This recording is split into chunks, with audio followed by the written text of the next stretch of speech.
Surat terbuka Nikita Mirzani untuk meminta hukum ditegakkan secara lurus kepada Presiden Prabowo langsung dijawab lewat PP nomor 24 tahun 2025 tentang Justice Kolaborator.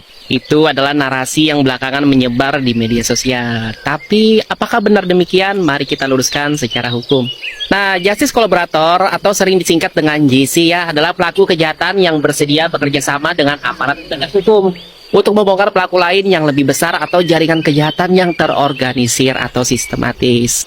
Dan GC ini bukan produk hukum baru di Indonesia, teman-teman.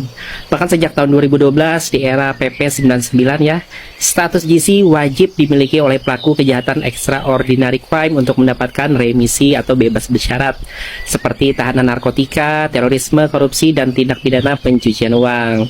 Nah, kemudian PP 99 itu dicabut ya di tahun 2020 karena dianggap mengundang banyak masalah, menimbulkan diskriminasi antar narapidana, kemudian memicu overkapasitas lembaga permasyarakatan, dan memunculkan praktik jual beli surat GC.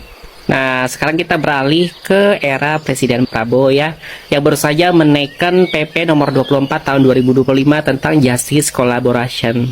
Jadi PP ini memang ditujukan untuk semua pelaku kejahatan ya, dari status tersangka, terdakwa, sampai terpidana. Ya, tujuannya untuk memberikan penghargaan atau apresiasi hukumnya kepada siapa saja yang membantu penegakan hukum, membongkar kejahatan yang lebih besar. Nah, dalam konteks ini kan Nikita Mirzani adalah terdakwa dalam kasus dugaan pemerasan dan TPPU ya. Pasal 3 TPPU itu adalah bagian dari extraordinary crime, teman-teman. Dan secara teori hukum ya Nikita memenuhi syarat awal untuk mengajukan status sebagai GC. Dengan catatan, ia bukan pelaku utama dan bersedia membongkar siapa sih aktor intelektual di balik kasus dugaan pemerasan ini.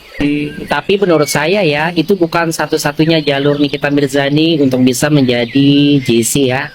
Ada skenario kedua. Jadi jika uang 4 miliar yang diterimanya itu berasal dari kesepakatan diam-diam ya untuk tidak mengungkap sebuah produk skincare yang diduga ilegal, maka Nikita Mirzani bisa saja sebenarnya mengakui itu sebagai pemufakatan jahat bersama pelapor, yaitu Dr. Reza Gladys. Nah, dari situ Nikita bisa membongkar ya apakah benar skincare itu ilegal, siapa yang memproduksi dan mengedarkannya, serta menelusuri aliran uang yang bisa saja masuk ke ranah TPPU juga. Jadi secara garis besar, teman-teman, PP nomor 24 tahun 2025 ini memang bisa dianggap sebagai jawaban negara ya terhadap keinginan masyarakat untuk keadilan. Apakah Nikita Mirzani bagian dari masyarakat dan sedang menjalani proses hukum? Jawabannya iya. Dan apakah isu bahwa PP ini menjawab suara dari surat terbuka Nikita Mirzani benar-benar keliru? Tidak juga.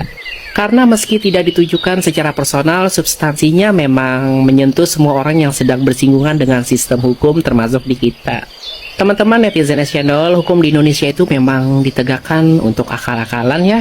Tapi bukan berarti akal bulus. Yang dimaksud akal-akalan adalah yaitu tadi, harus pakai akal sehat. Karena kalau akalnya bolong ya hukum itu pun akan jadi tembok bolong, masuk angin keadilan, keluar angin kepentingan.